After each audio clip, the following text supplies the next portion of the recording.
Alors, question 7 à la page 192 toujours. Donc, à la page 192, on a deux plaques métalliques, comme ceci, qui sont parallèles. Et donc, il y en a une qui va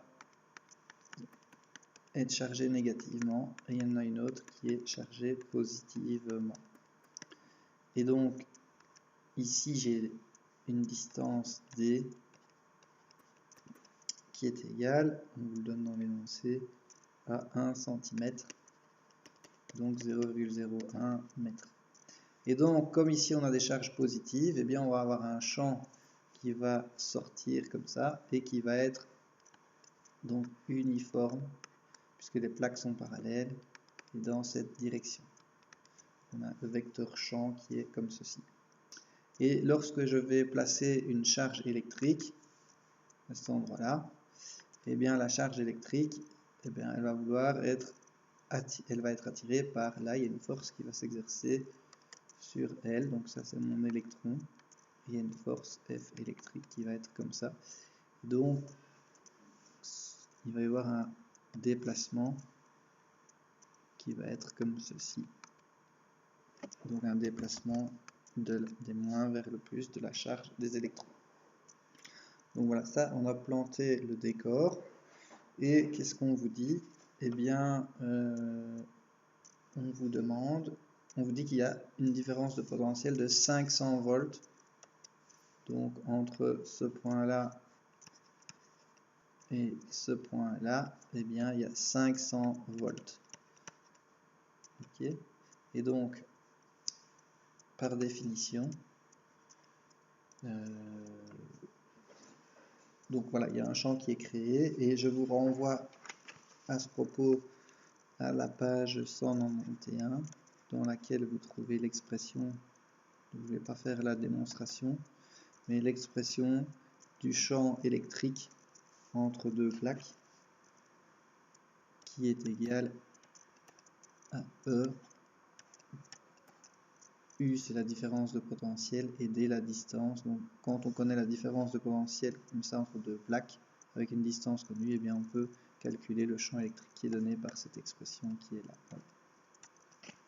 Donc on va en avoir besoin dans l'exercice.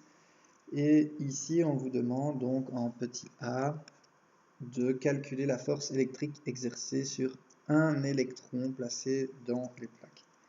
Alors, force électrique, je vous ai dit tout à l'heure, la force électrique, lorsqu'elle est placée dans un champ, lorsqu'on place une charge dans un champ, elle subit une force électrique qui est égale à Q fois E. E, c'est la valeur du champ, Q, c'est la valeur de la charge. Alors ici, on ne connaît pas E, mais comme je viens de vous le dire, grâce à cette expression-là, eh bien on peut, dans le cas de plaques espacées, remplacer le champ par la valeur du potentiel, la différence de potentiel divisée par la distance. Et donc ça devient relativement facile à ce stade, puisqu'il suffit simplement de remplacer la valeur de la charge qui est la charge de notre électron, 1,6 fois 10 exposant moins 19, fois U, la différence de potentiel qui est de 500 volts, qui était donnée dans l'énoncé, et D, la distance, donc qu'on connaît aussi, 0,01 m. Alors ceci nous donne une force électrique de 8 fois 10 exposant moins 15 newtons.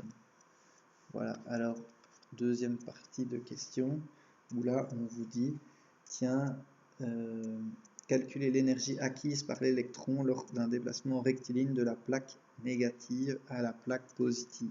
Donc si il y a une force Fe qui s'exerce sur une distance D, eh bien une force fois une distance, ça fait un travail. Et comme le travail, la force est dans la même direction que le déplacement, eh bien on a un travail moteur qui est égal à la force électrique fois le déplacement.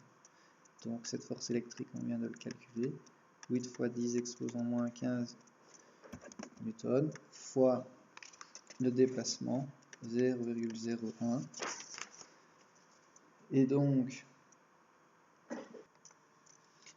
on obtient comme réponse 8 fois 10 exposant moins 17 joules.